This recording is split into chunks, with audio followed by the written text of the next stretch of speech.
Hello, everyone. Welcome. Before starting, I would say that today is a very nice day in Oslo. We rarely have sun, and it's a sunny day, so I said to myself, okay, I just have to leave it and then just go out. It's sun. But okay, let's just get started. My name is Majid. I'm going to talk about progressive web app.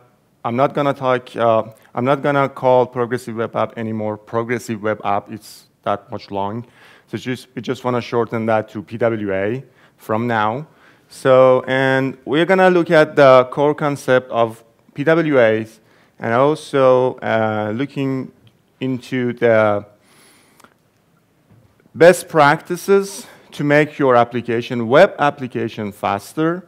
And also then I will look into the frameworks which we have these days, these guys, and we will see that what we can do with these frameworks to make a progressive web app. So before talking about Angular, React, Ember, Vue, and Glimmer, Preact, I like to talk a little bit about the core concept of progressive web apps. So what we have to do to make a progressive web app, or PWA, and these concepts, actually, they are all applied to everything. It doesn't matter, either you are using a framework or you are not using anything. So you just have a pure legacy like HTML and CSS and whatever. So you can just apply these techniques to everything. So when we are talking about progressive web app, the first main concept is how we enhance our application progressively, which means that you don't have to actually make your application immediately good enough for everybody. So you just have to do it step by step, and you need to make sure that this mindset is already in your team or company, that you have to ship a better application to your user. And perhaps one of the good tools that can give you a lot of metrics is Lighthouse. Lighthouse used to be a plugin for Chrome, but these days, it's under the audit in DevTools in Chrome, and then you can try to analyze your web application, and it will give you some tips about progressive web app, performance, accessibility, and best practices. By the way, this is Glimmer Hacker News application, which I contributed to hnpw.com. Probably you don't know, hnpw.com is a website that Adi Osman introduced in Google I/O 2017, which has like more than 20 good practices of PWAs with frameworks. So you can go through that and just check the implementation of Hacker News, which they are already a PWA. So I actually contributed for Glimmer.js, which I'm going to talk about that a little bit. Well, if you want to check my app, by the way, it's glimmer-hn-pwa.firebaseapp.com.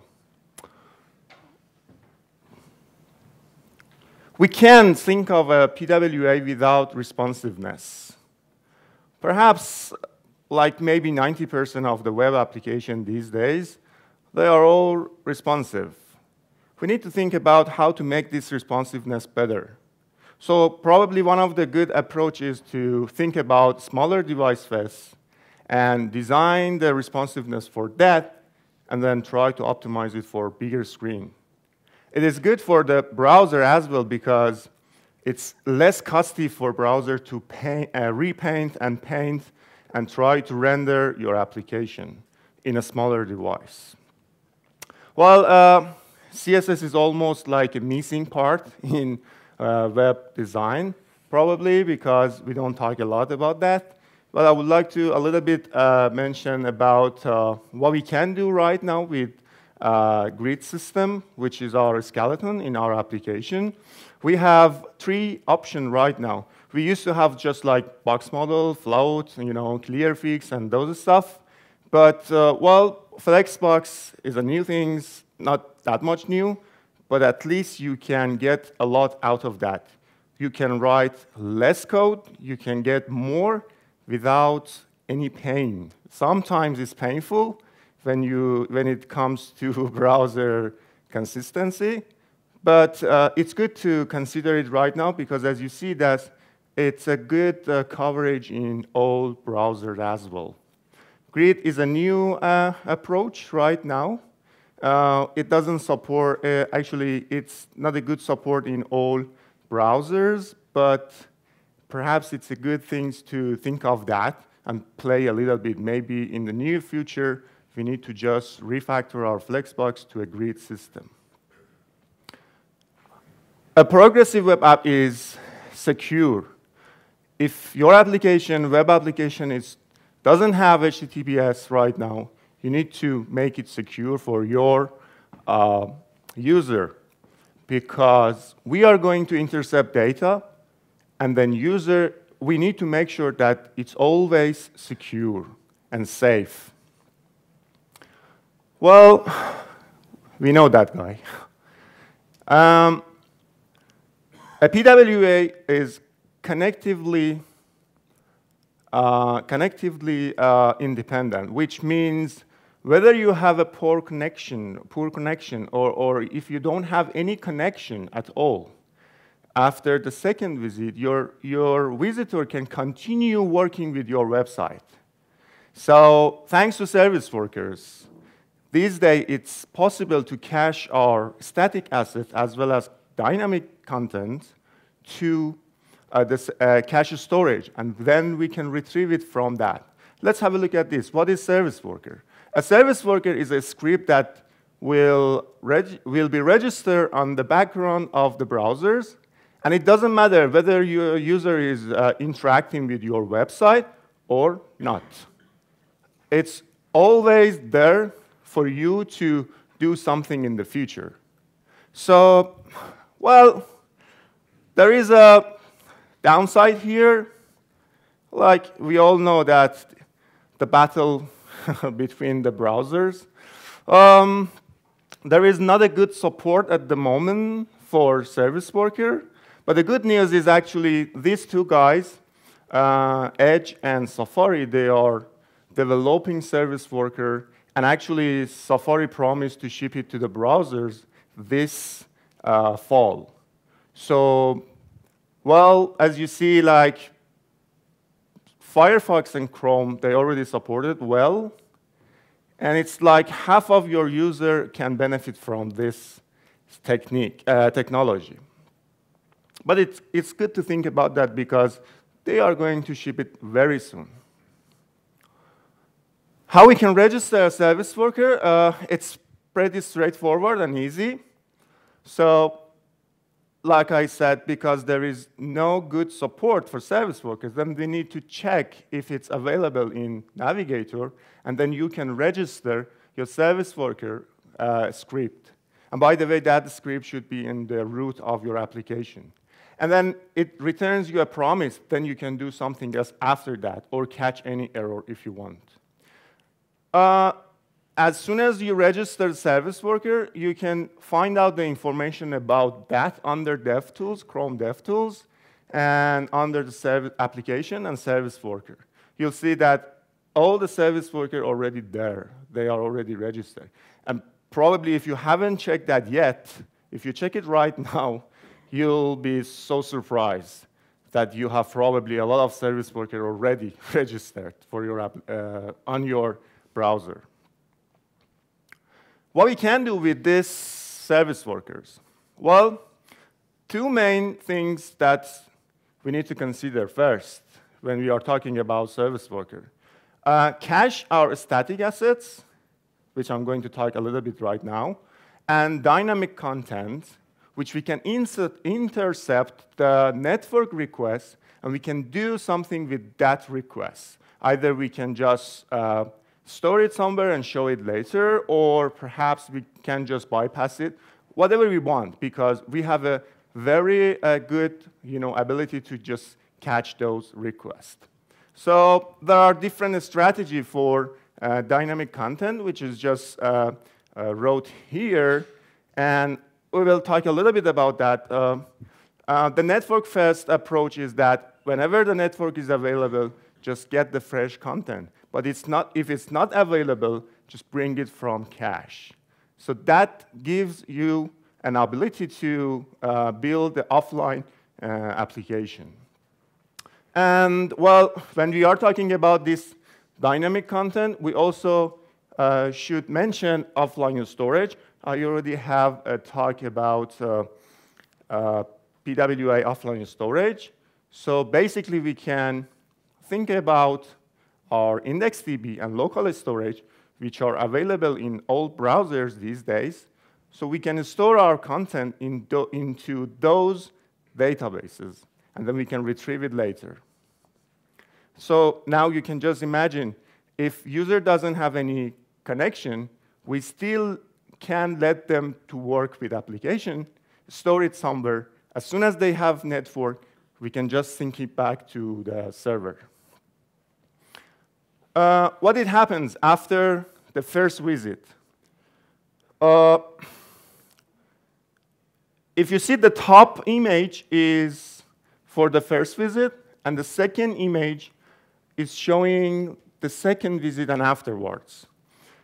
As soon as I register the service worker, I already told to the browser to just store my static assets, which you are seeing right now, and they are coming afterwards. They are coming from service worker. And if you see that the loading time is almost instant, which means that if you open my application after first visit, probably on Chrome or your Android device, it's like immediately will be up and running, and you can use your application. Well, how we can generate this script? Well, it's always good to know the good tools to help us as a developer. As of today, the best tools right now is Workbox. It's a tool that is coming from Google itself, Google developers. So it has a lot of plugins. It does a lot. But what we are going to do at first is just to generate our caching strategy for static assets. Well, you can install the CLI as easy as just you are seeing here. And then you can just run this command. Well, as soon as you run this command, what you see is a bunch of questions. And then as soon as you answer those questions, it will generate you service worker and the files that is required for your application automatically. And also, it will generate a config file. Because at the first catch, it's creating a cache strategy for static assets, but maybe you need a runtime caching strategy as well. For example, you have some APIs, and you want to just store some of the data in your API to the storage. And when the network is not available, then show it from the storage as well. That makes your application work offline. Well, I encourage you to check the documentation on their website. It's a lot of things. We can't cover it all in one actually meeting. What you have to do afterwards, you just need to put this, after you create the first time and you have the config file, you just need to add this script to your build pipeline. Or most likely, we are using Webpack or Gulp or these guys to bundle or build our, to help our building pipeline. So they already have the plugin for them, so you can just easily insert those plugins, import those plugins to your Webpack or Gulp. PWA should be installable, just like native apps. So how we can achieve this? First of all, it looks like this. If right now you open my application on your Android device, you'll see that this notification about add to home screen, and then you can add it to your home screen. You have the icon. And then if you open the application, you'll see this splash, which is just like a native app. And if the application is fully loaded, then you don't have that navigation bar anymore. It's working just like a native app. And if you just turn off your Wi-Fi or internet, no network, the app will continue working. Well, yeah, of course, if you are going to see fresh data or the next page, well, it gives you some warning that, OK, you don't have data, you are offline, but you still can continue working with the application. This is the purpose of building a PWA. What we need to do is we just have to configure our manifest.json. And the most important property for this manifest is those properties, which just actually the basic stuff that is easy to configure. And it's also, as soon as you add it to your application, you can find those manifests under the application manifest, and you can see all the information about the application. Yeah, Safari. It's a new IE, by the way. I have to tell you a story. Yesterday, we just deployed an application, and IE 11 is a new guy in the world. If you upgraded your iOS, you will get IE 11 or your Mac. Then, well, we suddenly got a lot of errors. So what the hell? It's just the previous shipment. Why we have a lot of errors? And we find out that in the new IE, Flexbox doesn't respect some of the height and maximum widths and those stuff. And then we suddenly had a very bad UI in iOS. And yeah, like I said, Safari is a new IE. Well, but we still can help to our, because like maybe 15% of users are using actually Safari or let's say iOS.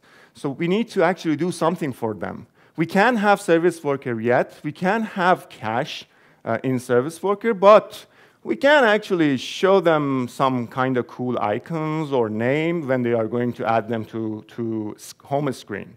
It's not going to work offline, but it is good to actually have them as a good practice. Our PWA should be like very similar to our native app. How we can achieve it, it's just like having an app shell model. Let's have a look how it looks.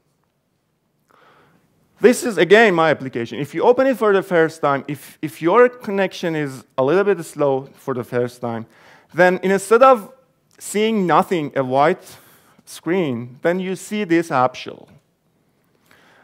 And then as soon as you have the data, we will replace that with the content that we have. So it means that user always is seeing something immediately.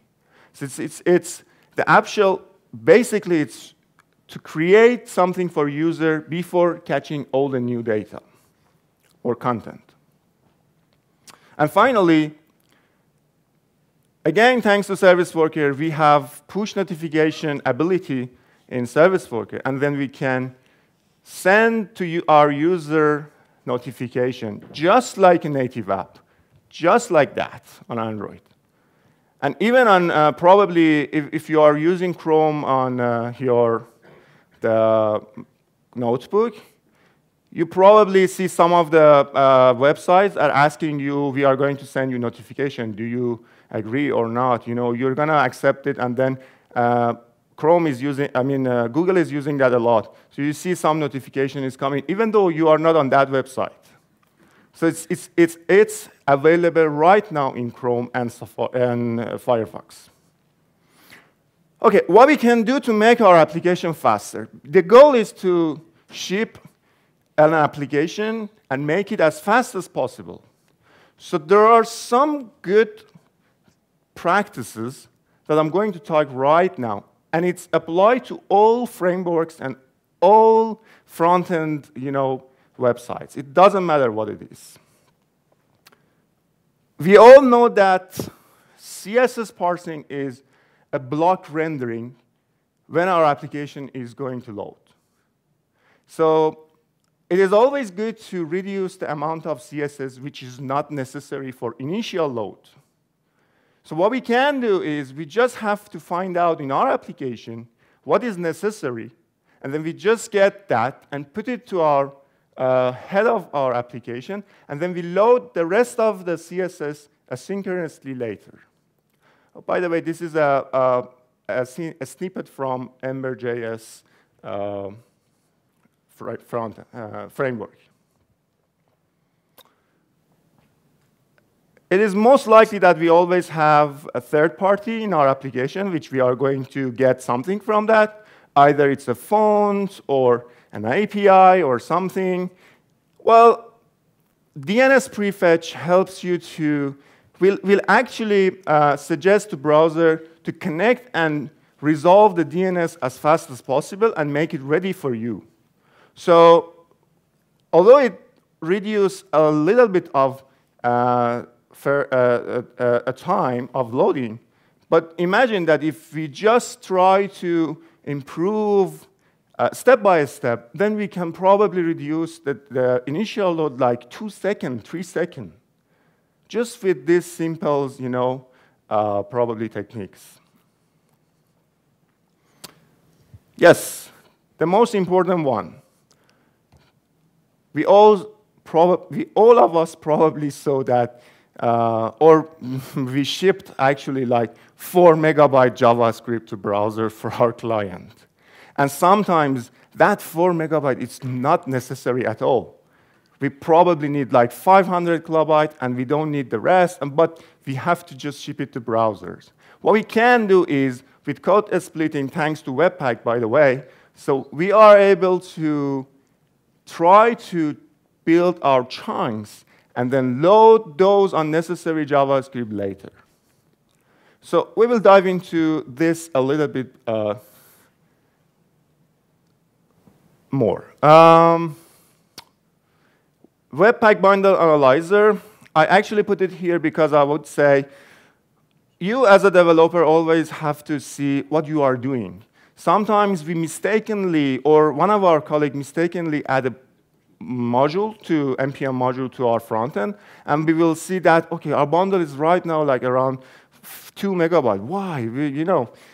You can just analyze your bundle files and see what is wrong with that.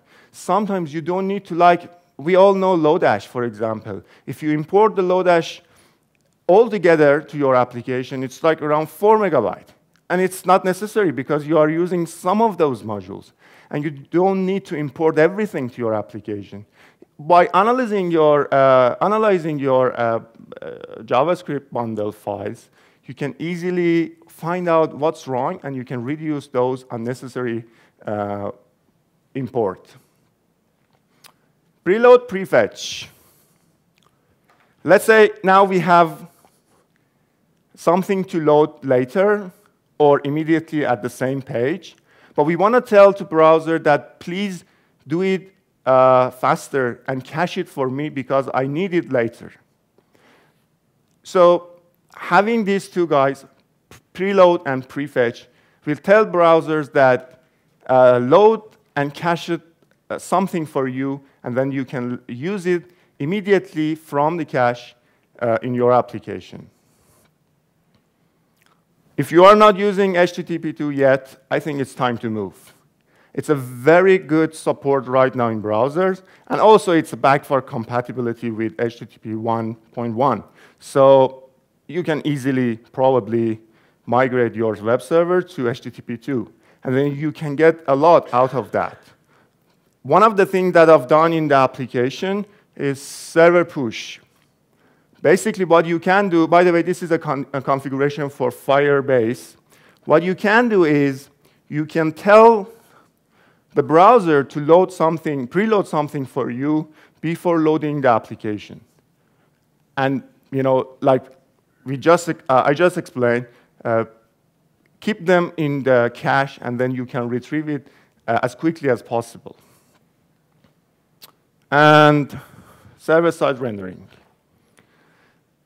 It means that before, well, it's very common these days to have a single-page application, and it's like a huge JavaScript file. Well, yeah, it's good sometimes to have, for better performance and also for your SEO of your application, you just try to render your application on the server and then push that rendering things to the browsers. So user always see, even they don't have JavaScript in their browser, they still are able to see the application. OK, let's jump into the frameworks. Angular, when I'm talking about Angular, it's just Angular 2+. Angular and Angular CLI. If you are already using Angular and you don't have CLI, that's fine, because you still can use some of these techniques in your Webpack, because Angular CLI actually is using Webpack out of the box. And then, so they give you a lot of things which you don't need to configure with Webpack. But if you have Webpack, if you prefer to have Webpack, then you still are able to configure your Webpack with according to these techniques. Let's see. Well, first of all, as of today, the latest news is that Angular Service Worker, a Service Worker is a core module right now into Angular, which means Angular 5, which is coming very soon, will gives you actually support for PWA as default. And what it does, it generates Service Worker for you. They have a JSON-based configuration file, ngsw, manifest.json, which I'm going to show you what it is. And then they also wrapped all the APIs in a service, and you can listen to an observable in Angular if you are familiar with, and then you can do push notification and other stuff. So what you have to do to enable this, you basically need to, in angular-cli.json, in the root of your Angular project, either you have to just add Service Worker true, or with CLI, you can say ngset and do this, and then it'll be enabled. So it works when you are building your application on production. So it gives you those things: static content caching, external content caching, dynamic, and route redirection. What you need to do after the first build, you have your ngw manifest JSON, and then you can configure it like that. So there are lots of things that you can do in ngsw. It's a lot, so we can't cover it right now. But if you go to the documentation, you can see how you can intercept the data, cache it to the local storage. Some of them are just like automatic and magic, but some of them needs more efforts. So yeah, there is a bad news is that it's experimental right now.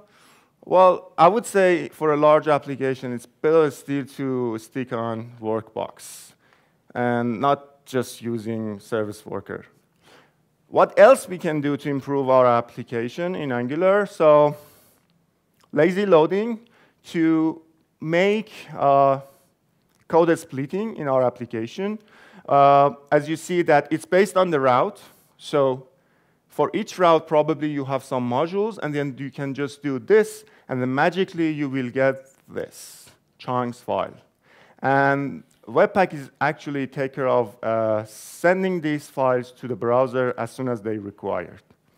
So definitely consider it if you have an Angular app and you don't have lazy loading right now. Ahead of time and bundle optimization.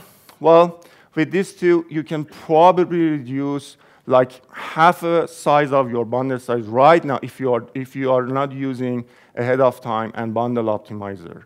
And also, they have a good support for server-side rendering. Angular Universal is a core module in Angular, so you can use it in your application right now. So let's talk about React.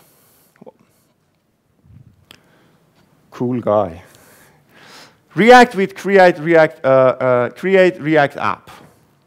Well, the good thing is that like major frameworks these days, they all support, they have actually a CLI, and they give you a lot of good with those, good thing with those CLI, that they have.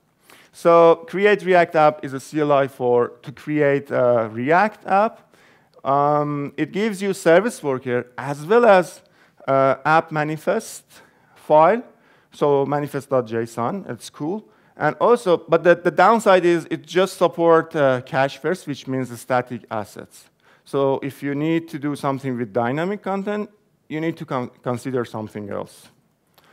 Well, what it does is actually, after you build your application, after you generate your application with Create React App, you'll see that they will import Serviceworker for you, and then after the build, you'll have Serviceworker, manifest, and all the necessary things that you need. Dynamic import is a technique that Webpack introduced for building, for code splitting. And so Create React App also support that. So if you have a huge application right now, you may need to consider it to make your bundle size smaller and send the data later asynchronously. So server-side rendering, we all know that React has a very good support for that. Oh, Vue and Vue CLI.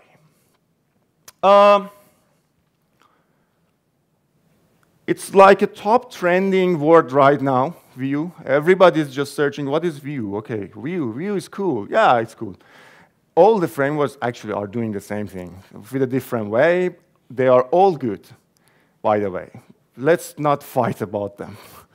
So CLI, but Vue CLI is very cool, I would say that. So if you just look at that, it gives you everything, actually, for your PWA. It gives you app shell, Serviceworker, manifest, and also it can think about the files, files that needs to be loaded later, and then just do the magic for you, which I'm going to show you right now. First of all, when you initialize your application with VCLI, it's going to ask you some question, and then it will generate you based on those questions what you need, which is cool. And you have your application there, and after you build your application, you have Serviceworker and everything that you need. OK, let's see what is inside the index file after build. It supports code splitting and dynamic import. Then it knows that, OK, some of those files should be loaded in the same page, so we need to have preload for them. Or maybe we need some of those files later, so we need to have prefetch for them. So it knows intelligently how to import those meta tags for you. And it's cool. And they also have a good support for server-side rendering. They have a very good community, actually. Yeah, this guy. Whenever React is coming, the guy behind this is going to reduce the React and then make it compact and then show to you something else, which is basically, it's a smaller size of React. You have all of those APIs from React. And you can also actually port your React application to pre-React with some of the plugins that they have. So they also have a CLI. It generates app shell, manifest, and Serviceworker. And also, they have a good support for if you are going to deploy to Firebase, They also support server push for Firebase. And also, it's completely ready for server-side rendering. They are also supporting dynamic import for code splitting as well. So this is the application structure after you generate the pre-act with CLI. As soon as you build, you have everything, actually what you need, and then everything is just like out of the box. You don't need to think about that. Ember, my guy, and Glimmer. Glimmer is VM in the heart of the Ember. They introduced Glimmer as a new framework recently, which doesn't do anything except rendering your view. It's just a view layer, nothing else.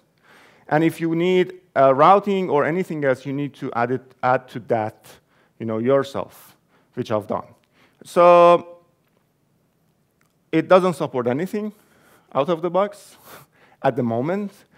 But with this plugin, Ember Serviceworker, by the way, Ember has a very good environment for add-ons. So it's pluggable, so which means you can install plugin, and they will do the magic behind the scenes. And it's very good. So you can just install this, and if you need something else for your service worker, to cache your dynamic content or force to update or something, they also have some plugin for that. So in Ember, in the root of your application, you have a JavaScript file, which is ember-cli-build.js, which handles all the necessary configuration for your build. So after you just install your, these plugins, you can just easily configure it in this file. This is for Glimmer.js, but Ember.js is doing the same thing. No difference at this time. OK. Whenever we are going to work with Serviceworker, we also have some pain. It's not that much easy to work with Serviceworker always. So I would recommend to go through an article about debugging Serviceworker with Rob Dodson on Google. So you can just search it, and then you can find it probably in the first link on your search. The good thing about Serviceworker on Pinterest is this GitHub address. Take a note for yourself on this. If you are going to work with Serviceworker, they will give you a lot of things out of the box. And one of the cool things that they have is that they mock the environment for you when you have a Serviceworker, and you can debug it very easy. It makes your life a lot easier. And if you are going to generate something automatically, pwabuilder.com is a site that perhaps you can go and generate your Serviceworker and manifest.json. And yeah, think about web app, because they're going to be a new replacement for native apps soon, because like we just went through some of those techniques, the app can work offline, web app can work offline, and you can do a lot with web apps. So if you are not doing this right now, consider it right now. And thank you.